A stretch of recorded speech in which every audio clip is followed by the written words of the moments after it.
When I first started learning how to finger knit, I rewatched the same videos over and over again until I felt like I understood how it worked. Learning the placement of hand and where your fingers go and where the yarn is can be confusing at first until you see the patterns. And it's like muscle memory kicks in.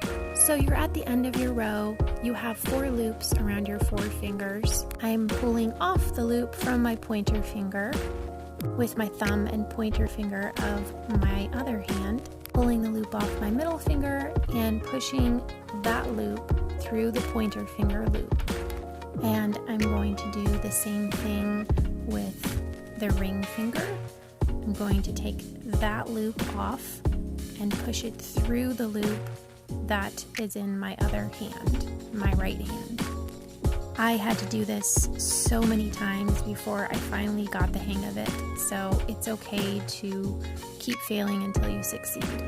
Now I'm pushing the pinky loophole through that loophole that's in my right hand.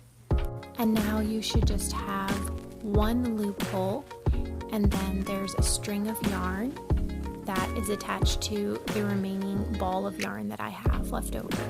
With that one loophole, I'm going to put my pointer finger in that, like so, in my left hand. I will be taking the blanket, or if you have a scarf, in your case a scarf, and flipping it upside down.